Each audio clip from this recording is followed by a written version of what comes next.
नमामि धन्वन्तरिमादिदेवम्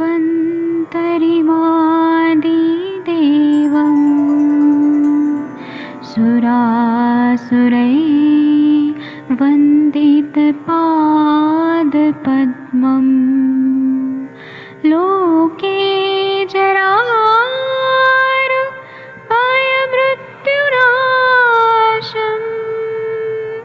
दातारमीशम् विविधौषधीनां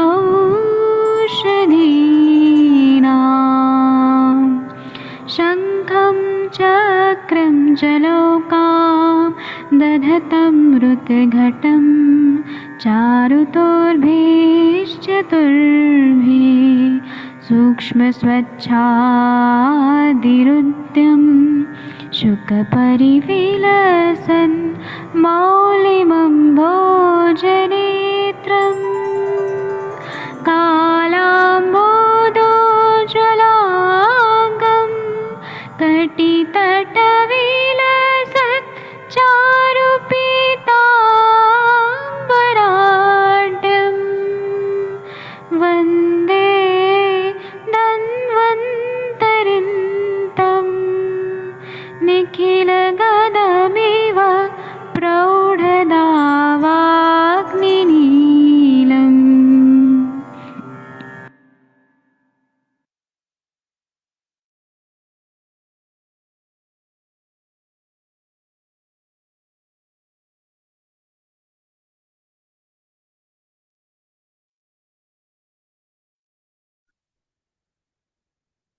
नमस्कार आप सभी को। मॉर्निंग सुप्रभात। मैं हूँ आप यहाँ पे प्रीता जी, आदित्य जी, सीमा जी, वीना कराटी जी, जगीर जी, राम कुमार जी, आप सभी का बहुत बहुत स्वागत है। ये हमारा जो आई थिंक ये लास्ट चल रहा था ये, क्यों विनीता जी? ये शायद प्रणाम हमने सर। ये 127 30वां सूत्र कर लिया था। 130वां होना है सर अब। तो 30वां होना है, मैं शेयर कर देता हूँ। अगर आप जी शेयर सर। कर सकते हैं तो आप कर लीजिए, कहीं बाहर तो नहीं है?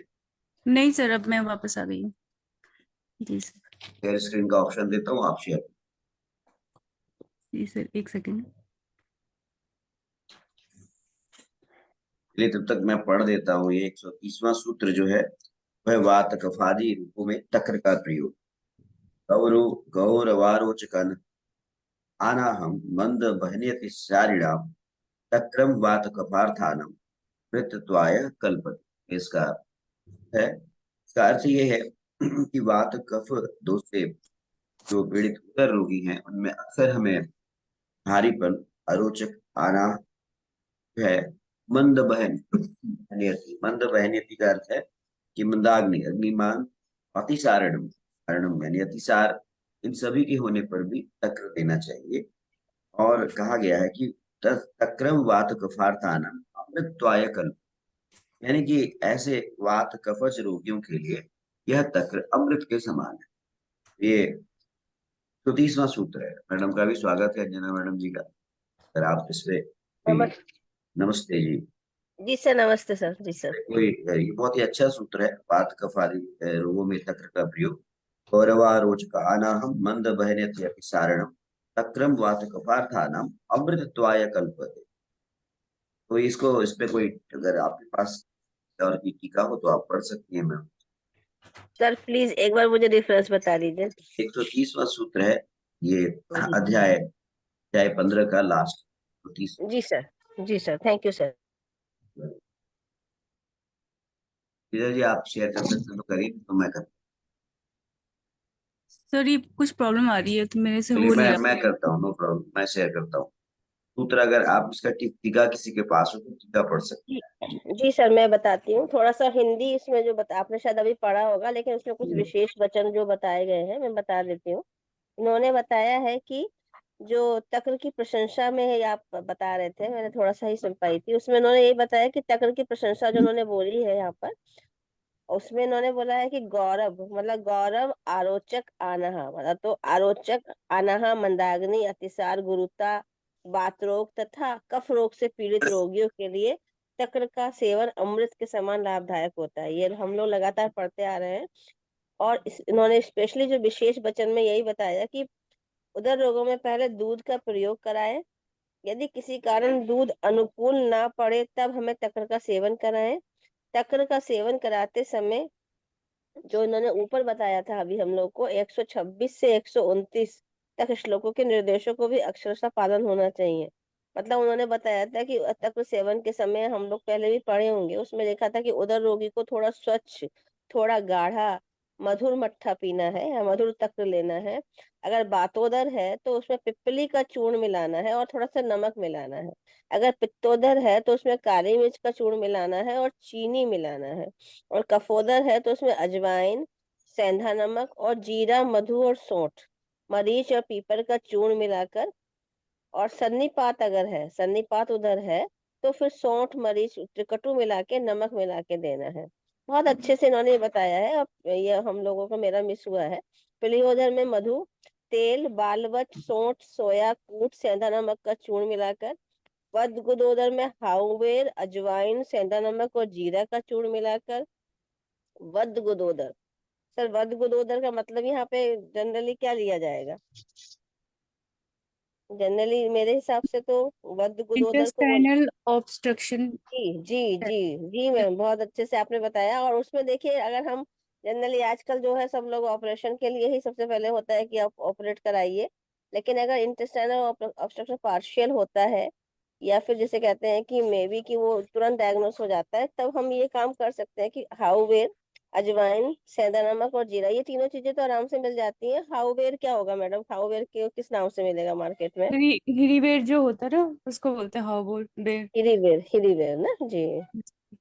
और छिद्रोदर में फिर इन्होंने भाई पिप्पली का चूर्ण बता दिया और मधु मिलाकर। और जलोदर में फिर सौंठ, मरीच, पिप्पली का चूर्ण मिलाकर। मतलब बहुत अच्छे से एक एक चीज के लिए इतना डिस्क्राइब किया हुआ है।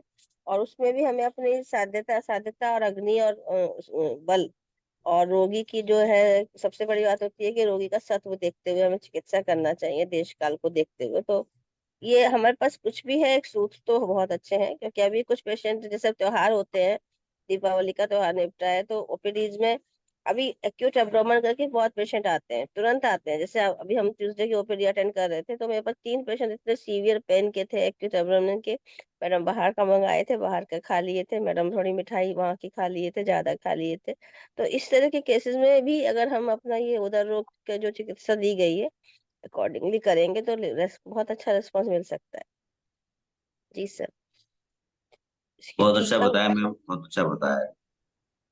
Thank you sir. जी विनीता जी, कुछ और बताइए आप। वात कफादी में तक्र का प्रयोग। यहाँ पे एक और मैडम है, माधुरी जी, प्रीति जी, वीना कनाडे जी। पे जो अभी सूत्र पढ़ा है 130 में, इस पर बताइए कुछ। आपने ऐसे रोगी देखे हैं क्या, और आपने ऐसे तक्र का प्रयोग कराया है क्या? जी आ, आदित्य जी। सर पूरे जल को जितना दिन भर में लेना उसको तक से रिप्लेस कर देना। हम्म। जी। महाजन सर, बताएंगे आप कुछ?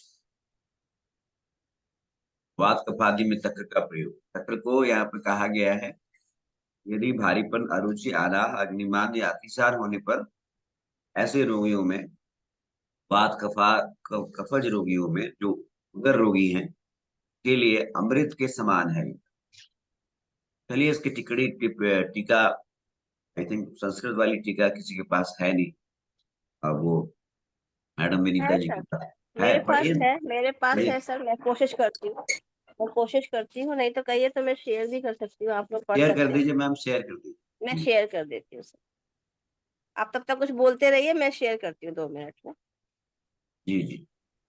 तक्र बनाने का तरीका कौन बताएगा? विनीता जी आप बताएंगे तक्र कैसे बनाएंगे? सर जैसे अरविंद सर बताते हैं कि 1 भाग दही लेना, उसमें 4 भाग पानी मिला के उसको मथना है। अगर वात रोगी रहता है तो उसमें से मक्खन नहीं निकालते हैं, पित्त वाले में आधा निकालते हैं और कफ वाले में पूरा निकाल देते हैं, उसमें जो मक्खन आता है। तो इस तरह से तक्र बनाते हैं। बहुत सही कहा आपने। तक्र के कल्प का वर्णन भी आता है। गृहिणी रोगों में विशेष रूप से तक्र कल्प कराते हैं। ये कल्प चिकित्सा पूरी एक चिकित्सा है, इसमें अलग अलग औषधियों की कल्पों का प्रयोग होता है। तो उसमें भी तक्र कल्प का वर्णन आता है। गृहिणी रोगी में भी हम लोग जैसे पंचामृत परपट्टी देते हैं, तो अनुपान के साथ में लोग तक्र का ही पूरे दिन जो है, जैसा अभी आदित्य जी ने कहा, पूरे दिन उसको तक्र से ही रिप्लेस कर ही देते हैं आदित्य जी। तो उदर रोगियों में भी अभी पढ़ा आपने, और गृहिणी जैसे रोगी तक्र का प्रयोग करा। अग्नि दीपक भी होता है, अग्निमान की चिकित्सा में भी श्रेष्ठ है ये। और अभी तो 126, 27, 28 और 29वां सूत्र जो आपने पढ़ा, उसमें तो अलग अलग इसके प्रयोग बताए ही गए हैं। आप अलग अलग कंडीशंस में, उधर रोगियों की कंडीशंस में आप अलग अलग तक्र का प्रयोग करा सकते सर एक तो पोस्ट बना दीजिए, दूसरा स्क्रीन शेयर जो हो रहा है उसको हटाना पड़ेगा तभी कर पाएंगे। हैं। ये हटा दिया मैंने। और को होस्ट बना दीजिए सर। जी, पोस्ट भी बता दिया।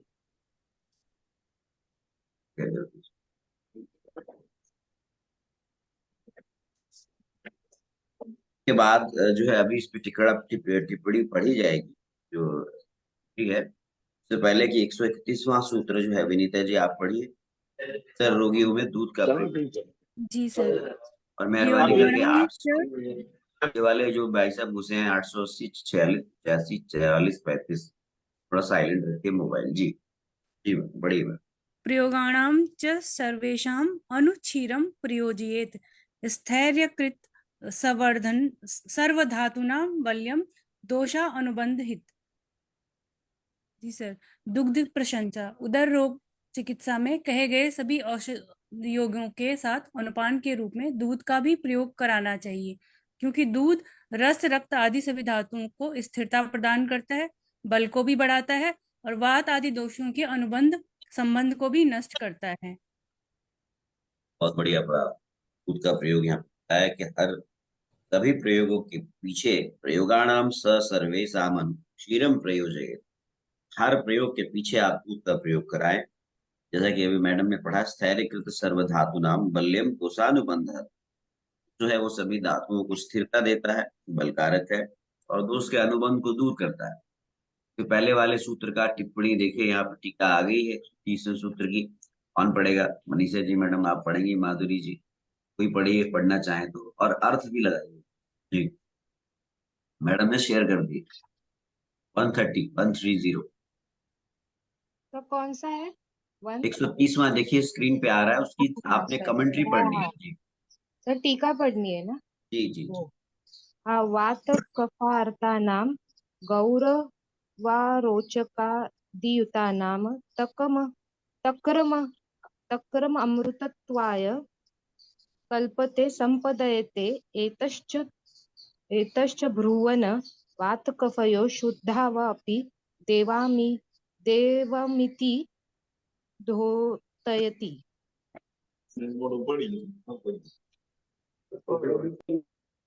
जी अब इसका अर्थ करने का प्रयास कीजिए मैडम, बड़ा सरल है।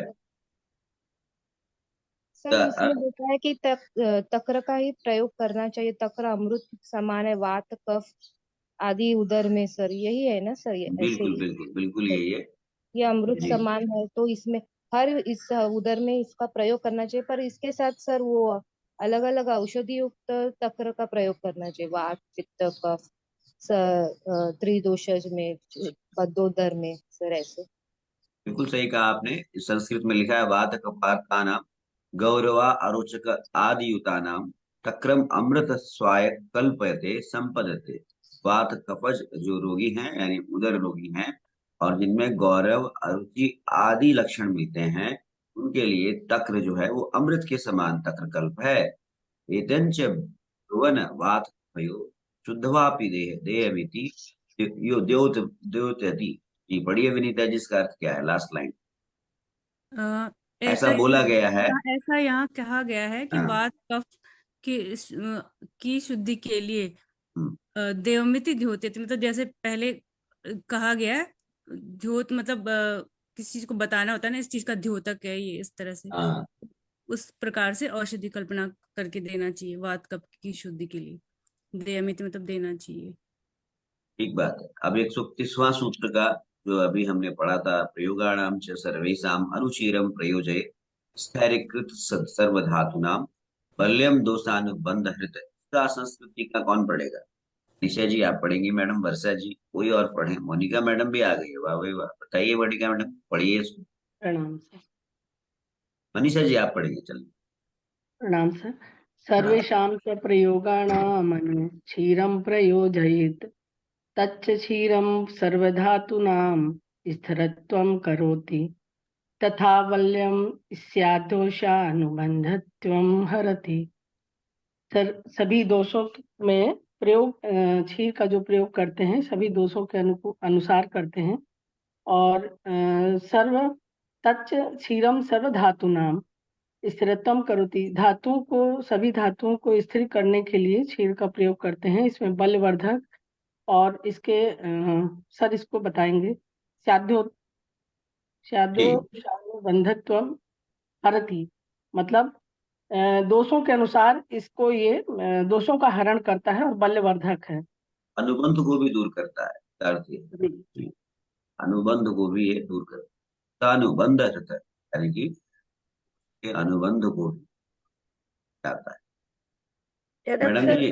जी जी सर बताइए। चरक। जी सर, चरक चिकित्सा अगर हम देखते हैं और गृहिणी अध्याय देखते हैं तो तक्र का वर्णन हम लोगों ने सभी ने पढ़ा हुआ है। उसको एक बार हम फिर से रिवाइज कर लेते हैं। इन्होंने स्पेशली बोला है कि जो तक्र है वो अन्न और औषध इन दोनों दृष्टि से श्रेष्ठ है। क्योंकि अगर हम अन्न की बात करते हैं, अन्न कल्पना का भी विचार करते हैं तो हम तक्र दे सकते हैं। और अगर हम औषध कल्पना का भी विचार करते हैं तो भी हम तक्र दे सकते हैं।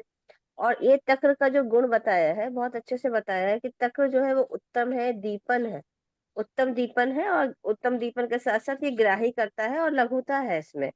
तो ये स्पेशली जो हमारे आचार्य चरक ने वर्णन किया है, तक्रम तो गृहिणी दोषे दीपन ग्राही लागवार श्रेष्ठम मधुर पाकिस्तान चा पित्तम प्रकोपियत, सॉरी। तो यहाँ पे उन्होंने बताया है कि सभी प्रकार की गृहिणी में रहने वाले जो विकृति होती है, किसी भी तरह की गृहिणी दृष्टि होती है, वो तक्र से दूर होती है। क्योंकि तक्र जो होता है वो मधुर विपाकी होने से पित्त का प्रकोप नहीं कर होता है उससे। अगर हम तक्र क्यों देते हैं तो तक्र मधुर विपाकी होता है, इसलिए पित्त का प्रकोप नहीं होता है। और जो इसका रस अनुरस बताया है, अनुरस इसका कषाय रस बताया है। और इसमें क्या है कि ये जो है उष्ण भी है, विकासी है और रुक्ष होने से कफग्न होता है। मतलब किस तरह से ये वर्क कर रहा है ये बहुत अच्छे से उन्होंने यहाँ बता दिया है कि विपाक मधुर है इसलिए पित्त का प्रकोप नहीं करेगा, कषाय अनुरस है, उष्ण है, विकासी है। और विकासी मतलब ये है कि डायरेक्ट जो होता है ये एब्जॉर्ब होता है, सूक्ष्म स्रोतों में पहुंचता है। और रुक्ष भी है तो वो कफग्न है। मक्खन निकाला हुआ तक्र रुक्ष और कफग्न होता है। ये स्पेशली बता रहे हैं कि जब दही से हम, जैसे मैडम ने भी बताया, दही से हम जब तक्र बनाते हैं तो हमें मक्खन निकाल के ही देना होता है, वही रुक्ष होता है, वही कफग्न होता है। मधुर और अम्ल युक्त होने से ये वातग्न भी है। मतलब यहाँ पे इन्होंने त्रिदोषात्मक बता दिया है कि थोड़ा सा अम्ल गुण होगा ही होगा क्योंकि वो दही से बना है, और मधुरता भी है क्योंकि कहा भी जाता है कि तुरंत का जमे दही का बनाना होता है। स्पेशली एक बात यहाँ उन्होंने और बताई है कि अगर वात प्रधान गृहिणी है तो हम वहां पर स्निग्धता होना चाहिए, रुक्षता नहीं होना चाहिए, इसलिए माखन ना निकाला हुआ तक्र अधिक उपयुक्त होता है। और गृहिणी के रुग्ण को जो तक्र दिया जाता है वो ताजा होना चाहिए, उसमें अम्लता ज्यादा नहीं होनी चाहिए, पूरी तरह से बने हुए दही का होना चाहिए।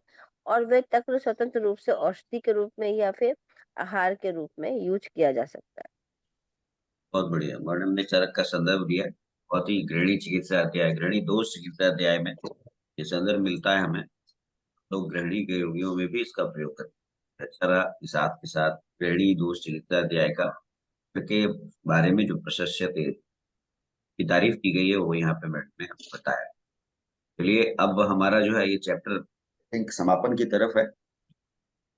और अभी दूध के भी बारे में प्रशस्यते बताया गया है। लास्ट जो है 131वां सूत्र और 100 ये चैप्टर को कंक्लूड करेंगी मैडम मोनिका मैडम जी। पढ़िए मैडम 131वां और प्रणाम सर। लास्ट ये जी। जी सर। जी सर। भेषजा पचितांगानां क्षीरमेव अमृतायते इति श्री वैद्यपति सिंह गुप्त सून श्रीमद् वाग्भट विरचित विरचितायाम अष्टांग हृदय संहितायाम चतुर्थम चिकित्सास्थान उदर चिकित्सितम नाम पंचदशो अध्यायः। जी सर। जी मैडम, क्या इसमें यही सर है कि इस प्रकार से? जी सर, बताइए बताइए मैडम। सर मेरे पास हिंदी वाली टीका है नहीं अभी ना, आप मैं कहीं बाहर कोई गई बात हूँ। नहीं, मैं मैं पढ़ पढ़ देता लेती हूँ। जी आप सर। पढ़ दीजिए। जी पढ़िए पढ़िए विनीत। और भी विविध प्रकार की वमन विरेचन आदि औषधियों के सेवन से जो रोगी का शरीर कृश हो जाता है, उसके लिए दूध अमृत के समान गुणकारक होता है। इस प्रकार वैद्य रत्न पंडित तारा दत्त त्रिपाठी के पुत्र डॉक्टर ब्रह्मानंद त्रिपाठी द्वारा विरचित निर्मला हिंदी व्याख्या विशेष वक्तव्य आदि से विभूषित अष्टांग हृदय चिकित्सा स्थान में उदर चिकित्सा नामक 15वां अध्याय समाप्त हुआ। जी जी जी, ये लास्ट की जो लाइन है, ये अलग अलग वैद्यों ने, जिन्होंने अपनी अपनी अष्टांग हृदय की रचना की है, उन्होंने अपने अपने हिसाब से लिखी है। जैसे यहाँ पर जो मैं पढ़ रहा हूँ उसमें लिखा है कि वैद्यपति सिंहगुप्त अनुश्री वाग्भट विरचिता अष्टांग हृदय संहितायां चतुर्थे चिकित्सितः स्थान उदर चिकित्सितम नाम पंचदशो अध्याय। ये इस प्रकार से वैद्यपति सिंहगुप्त द्वारा वाग्भट की जो विरचना की गई है अष्टांग हृदय संहिता की चतुर्थ चिकित्सा, ये यानी कि ये आई थिंक चैप्टर नंबर जो था वो हमारा समाप्त 15 हुआ सर। और 15, हाँ समाप्त हुआ। अब हम 16वें अध्याय पे जाएंगे। तो इस प्रकार से उदर चिकित्सतः नामक 15वां अध्याय हमारा समाप्त हुआ। समय लिया, काफी इस पर चर्चा की। आई थिंक दिवाली से पहले स्टार्ट हुआ था। जी सर। दिवाली दिवाली पूरी बना के हमने भैया दूज बना के इसको समाप्त किया। अब इसके बाद जो है इसमें मिला के लास्ट में इसमें एक जो मैं मेरे पास जो पुस्तक है उसमें समरी दी हुई है यहाँ पे कि औषधि से कृष शरीर वालों के लिए दूध ही अमृत का काम करता है, जीवन देता है।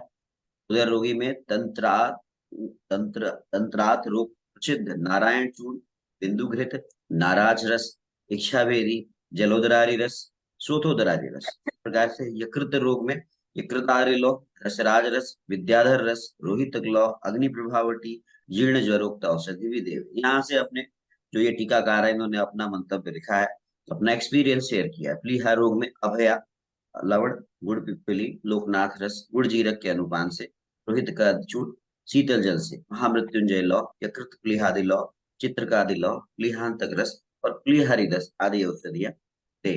अब लास्ट में इसमें उधर में कोई फाइनल कंक्लूजन देना हो अंजना मैडम जी तो बताइए पूरे चैप्टर के बारे में समरी, फिर हम जी समाप्त सर। करते हैं। जी हमारे सर। पास अभी समय भी है, 3-4 मिनट का जी समय सर। है। सर जैसे भी अभी ये बात चल रही थी कि इसमें इन्होंने जो स्पेशली बताया है कि पथ्य पथ्य हमें क्या क्या देना चाहिए, तो इसके बारे में भी चिरक ने बहुत अच्छे से बताया है। क्योंकि ये अग्निमंद प्रधान है, क्या जब तक अग्निमंद नहीं होगी तब तक उदर रोग नहीं होता है। तो सबसे पहले जो उन्होंने बताया है कि हम जो भी आहार द्रव्य या औषध द्रव्य को हम परिकल्पना करते हैं या चिकित्सा सूत्र तैयार करने के लिए हम जो भी अपना प्रोटोकॉल तैयार करते हैं उसमें हमें अग्निमंद पे ध्यान में रखना होता है। और अग्निमंद होने के कारण जो भी आहार औषध होगी वो अत्यंत लघु होगी और दीपन होना चाहिए। और उसके लिए जो उन्होंने स्पेशली बताया है वो है रक्तशालीन यवात मुदगान जांगलाश्च मृगाद बीजान पयो मूत्र आसव अरिष्टान मधु सीधु तथा सुराम। अर्थात जैसे मैंने पढ़ा रक्तशाली, हम सभी जानते हैं रक्तशाली के लिए स्पेशली जो है बहुत लघुता होती है वहां पे। यव का भी उन्होंने बताया, मूंग से बनाई यबागु बताई है, अम्ल बताया है और स्नेह युक्त। मतलब उन्होंने कहा कि जो मूंग से बनी यबागु होती है वो हल्की सी अम्ल तथा स्नेह युक्त होनी चाहिए। और उसमें सालिशष्टिक और यव के अलावा का भी वर्णन आया। तो हम दाल में अगर मूंग से बनाई हुई यबागु दे सकते हैं, उसमें थोड़ा चावल दे सकते हैं और जौ जौ का सत्तू या जौ का यूज कर सकते हैं। यहाँ पे इन्होंने स्पेशली बोला है कि कटु द्रव्य और पंचमूल सिद्ध मांस रस दिया जा सकता है। जंगल प्राणियों का मांस यहाँ पे हितकारी रहेगा। और फिर वही वर्णन आया है कि पयो पयो मतलब दूध हो गया। मूत्र भी बताया है, जो हमारे यहाँ अष्टमूत्र की चिकित्सा है वहां पे बताया है। आसव अरिष्ट मद सुरा। और फिर स्पेशली एक लाइन अलग से लिखी है कि यवागु मोदनम वापि यूषरद्या तसे अपि मंदाम्ल स्नेह कटुभी पंचमूलोपसादिते। मतलब जो रुग्ण है, उदरी उदरी रुग्ण है, मतलब उदर का जो उदर रोग से पीड़ित जो भी हमारे पास व्यक्ति आता है उसको मधुर और ताजा तक्र ही हितकारी रहता है, उस जिसका स्नेहांश निकाला गया है। और जो किंचित सांद्र होता है, मतलब थोड़ा सा कंसंट्रेट भी होता है, गाढ़ा भी होना चाहिए, मधुर होना चाहिए, ऐसा ताजा तक्र हम रोगी को पिलाएंगे। उदर के विविध प्रकार में दोषानुरूप अलग अलग औषध द्रव्यों से इसको हमें तक्र सिद्ध करके देना है। और ये फिर से बता रहे हैं कि अगर हमें लग रहा है कि हम वातज प्रधान है तो वह हमें पिप्पली और लवण सिद्ध कर देना है। अगर पित्तज प्रधान है तो हमें मधुष्टि सिद्ध कर देना है। अगर कफज प्रधान है तो वहां पे अजवाइन, सेंधव और त्रिकटु से सिद्ध करना है। अगर पीलियोदर हमें लग रहा है कि स्प्लीनोमेगेली लग रही है तो वहां हमें बच्चा, शुंठी और शत पुष्पा सिद्ध जो है तक्र देना होगा। और बच्चा, शुंठी और शतपुष्पा सिद्ध हमें तक्र पीलियोदर में देना होगा। और अगर दूष्योदर में है तो फिर त्रिकटु के साथ हमें यवक्षार और सज्जी क्षार से सिद्ध तक्र का प्रयोग करना होगा। तो इस प्रकार पातज और कफज उदर में विशेषता गौरव, आनह, आधमान, आरोचक जैसे लक्षण होते हैं। तो तक्र अधिक पथ्यकर होता है। पटोल, करटोल, पुनर्नवा, शिगरू ये जो है सब मतलब पटोल का वर्णन बहुत अच्छा बताया, पुनर्नवा और शिगरू। और कुलथ, मुदक और शालीशिष्टक ये धान्य और वो सब्जियां, इसमें शिगरू, पुनर्नवा, एक कोई करटोल, करटोल के बारे में किसी को कुछ आइडिया हो तो बताइए। पटोल, करटोल लिखा है, पुनर्नवा, शिगरू ये सब्जियां, और कुलथ, मूंग, शालीशिष्टक ये चीजें पथ्यकर बताई गई हैं। जी सर। बहुत बढ़िया मैडम, आपने बहुत अच्छा पढ़ा। मैं समाप्त हुआ। ठीक है मैडम जी, उसको समापन कर दीजिए कोई अच्छे से पॉलिसी के साथ जी। जी सर, जरूर सर। सर रुद्राष्टक की पढ़ दें सर? हाँ जी, हाँ जी, हाँ जी, बिल्कुल जी जी बिल्कुल। सर। नमः शिवाय। नमामि शमीशान निर्वाण रूपम विभुं व्यापकं ब्रह्मवेद स्वरूपं निजं निर्गुणं निर्विकल्पं निरीहं चिदाकाशमाकाशवासं भजेऽहम् निराकारमोङ्कारमूलं तुरीयम् गिरा ज्ञानगोतीतमीशं गिरीशं करालं महाकालकालं कृपालं गुणागार संसार पारं नतोऽहं तुषारादृशं काशगौरं गम्भीरं मनोभूतकोटिप्रभाषी शरीरम् स्फुर्णमौलिकल्लोलिनी चारुगङ्गा लसद्भालबालेन्दुकण्ठे भुजङ्गा चलत्कुण्डलं शुभ्रनेत्रं विशालम् प्रसन्नाननं नीलकण्ठं दयालम् मृगाधीशचर्माम्बरं मुण्डमालम् प्रियशङ्करं सर्वनाथं भजामि प्रचण्डं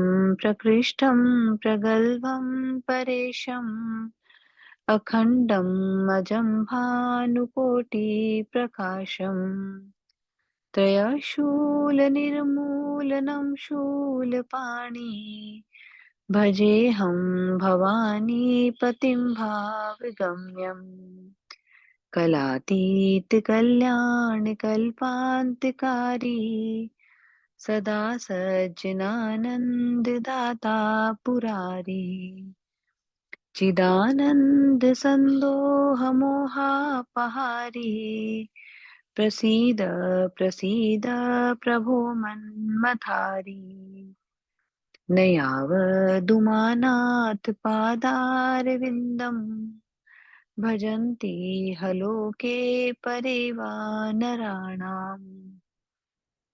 न तावत् सुखं शान्ति सन्तापनाशम् प्रसीद प्रभो सर्वभूताधिवासम् न जानामि योगं जपं नैव पूजा न तोऽहं सदा सर्वदा शम्भुतुभ्यम् जराजन्म दुःखो घतातप्यमानम् प्रभो पाहि आपन्नमामीश शम्भो प्रभो पाहि आपन्नमामीश शम्भो। प्रणाम सर।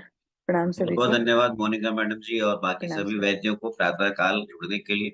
कल मिलते हैं पुनः 7 बजे अष्टांग हृदय के अगले बहुत सुंदर, चैप्टर षोडशो बहुत अध्याय के सुंदर। साथ। बहुत बहुत जी सर। धन्यवाद। आप सबका दिन शुभ हो। नमस्कार, प्रणाम।